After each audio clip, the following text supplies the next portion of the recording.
Hoy hablaremos sobre la tráquea. Primero, la tráquea es un tubo muy flexible. Como podemos ver en la imagen izquierda, es como un gusanito, lo podemos hacer de un lado para el otro y es sumamente flexible, muy suave y es una estructura de línea medial palpable. Se puede palpar muy fácilmente y la vamos a sentir cada una de sus estructuras. En la escotadura yugular cuando entra en el mediastino superior. Esta se extiende desde el nivel 6, de C6 en la parte inferior del cuello hasta las vértebras T4 a 5, justo en la posición inferior pero en un plano transversal. Como podemos ver en la imagen, si vamos contando las vértebras podemos ver que inicia o alcanza el nivel 6 y bueno, aquí no sale en la imagen, pero en un aproximado termina en la vértebra T4 o T5. En la parte del mediastino medio, donde se bifurca en un bronquio principal derecho y uno izquierdo, en un plano transversal entre el ángulo esternal, mientras que el esófago continúa hacia el mediastino posterior. Como podemos ver, la tráquea está adelante y el esófago está delante. La tráquea se mantiene abierta en la presencia de unos anillos cartilaginosos transversos en forma de C. Más adelante les mostraré cómo se ve un anillo cartilaginoso que podemos observar que en la parte posterior no se cierra. Como les comentaba, en la imagen izquierda vemos cómo están los cartílagos. En la parte como la C es en la parte de adelante, en la parte delantera, en la parte posterior no se cierra ningún cartílago y antes de la bifurcación es cuando se terminan los cartílagos. Esta tráquea tiene dos tipos de depresiones o también conocida como impresiones: la impresión tiroidea y la impresión aórtica. En la impresión tiroidea es la parte superior que se halla determinada por el lóbulo izquierdo de tiroides. En la impresión aórtica es en la parte inferior. Esta está situada cerca de su bifurcación y también sobre el lado izquierdo. Esta se debe a la presencia de un callado aórtico. Por eso se le denomina impresión aórtica. Bueno, sus relaciones. Esta tiene dos tipos de relaciones y la vamos a dividir por porciones. Una porción cervical y otra porción torácica. En la porción cervical, en la parte de adelante, se relaciona con el istmo del cuerpo tiroides. Este istmo cubre sus 2 o 3 primeros anillos. También las venas tiroideas inferiores, estas descienden al tronco branquiocefálico izquierdo, con la arteria tiroidea de Neuber.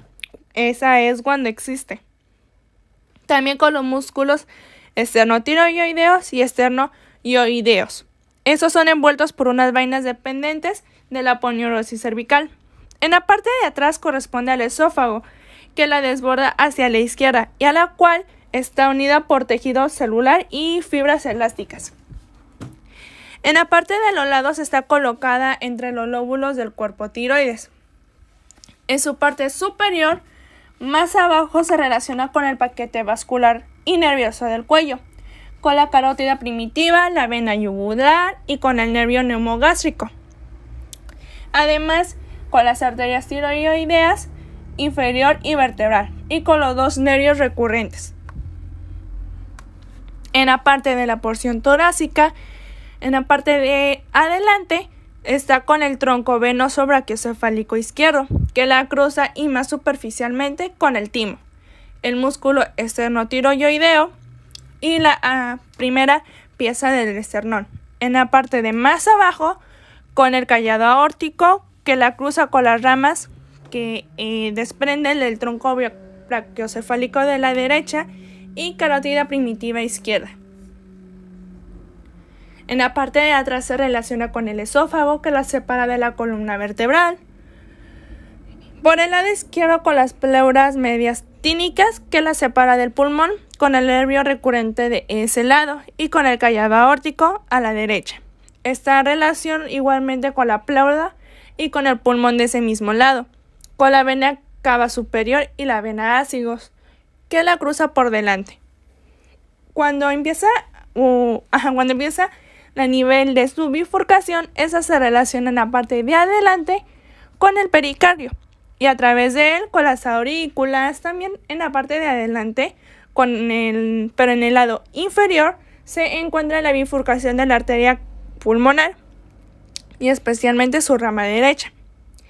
Está envuelta por las ramificaciones del simpático y del neumogástrico, que contribuyen al plexo pulmonar, y numerosos ganglios linfáticos. Esos ganglios son los de la bifurcación e interbronquiales. Ahora vamos a hablarles sobre su estructura, o también conocida como configuración externa o interna. Esta está compuesta por dos.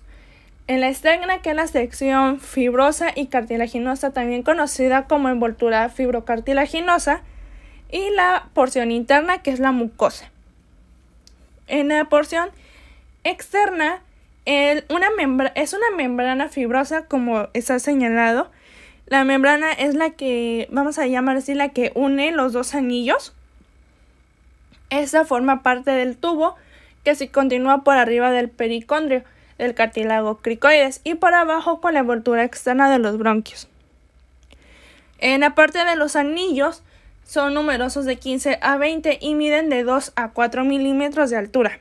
Si ven, están muy chiquititos.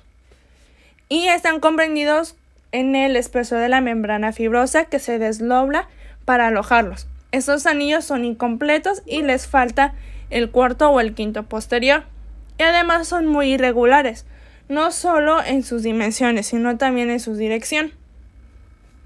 Pues hay anillos que se inclinan uno sobre el otro, uniéndose en uno o varios puntos, y hasta algunos de ellos parecen resaltar de la fusión de dos. Solo el primero y el último presentan una disposición más constante. El primero es más alto que el otro y a veces se continúa con el cricoides por medio de dos pequeñas apófisis laterales. En cuestión, que es el último, que se dobla pero hacia abajo en la parte media, formando un espolón interior, pero en realidad parecen formado por dos anillos laterales unidos en un centro. Este anillo, que sería los primeros de las ramas braquiales. Por último, en la parte posterior de la tráquea, en el espacio que separa los dos extremos de los anillos cartilaginosos y en el intervalo entre ellos, existe una capa de fibras musculares lisas en dirección transversal. Esta acción consiste en aproximar los extremos de los anillos cartilaginosos y estrechar el calibre de la tráquea. En la parte de por dentro de esta capa muscular, entre ella y la mucosa, existen cintas longitudinales de color amarillento unidas entre sí por haces transversales u oblicuos, que son de naturaleza elástica. Como podemos ver en la imagen izquierda, las dos capas de músculos, la capa de cartílago, cómo está revestida la tráquea y la vía aérea. Estos se encuentran entre anillo y anillo en la parte de la membrana. Ahora vamos en la parte de la mucosa. Si ven cómo están los anillos cartilaginosos de la imagen derecha, después adentro de esos viene la mucosa. Bueno, esta reviste el interior del conducto fibrocartilaginoso con perfecta regularidad y sin formar pliegues. Esa es muy delgada, también es un poco semitransparente y se adhiere a las partes que reviste. Esta está compuesto por un epitelio cilíndrico y ciliado, semejante a la de la laringe, y de un corión de tejido conjuntivo con abundantes fibras elásticas. A su vez, posee numerosas glándulas arracimadas de conducto excretor largo, que se hallan situadas entre los cartílagos y en la parte posterior de la tráquea.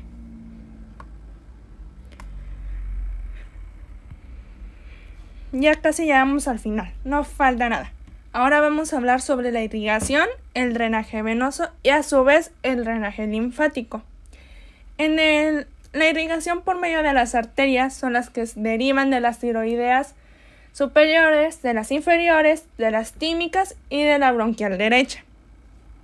En las venas forman anillos que recorren los espacios intercartilaginosos y desembocan en troncos longitudinales, que recorren la parte posterior de la tráquea para desembocar en las venas esofágicas y las tiroides inferiores. En la parte del drenaje linfático, no están conocidas, pero es el mismo trayecto que el de las venas. Esta proviene de una red mucosa o submucosa. Esas terminan en los ganglios que ocupan las partes laterales de la tráquea y del esófago. Y por último, la inervación. Esta procede del neumogástrico y del simpático. La primera, que son del neumogástrico, emanan el plexo pulmonar y de los nervios laringeos. El segundo, que es el simpático, de los ganglios cervicales y de los primeros dorsales. Estos se distribuyen por la mucosa, por la capa muscular y por las glándulas. Bueno, esto ha sido todo por hoy.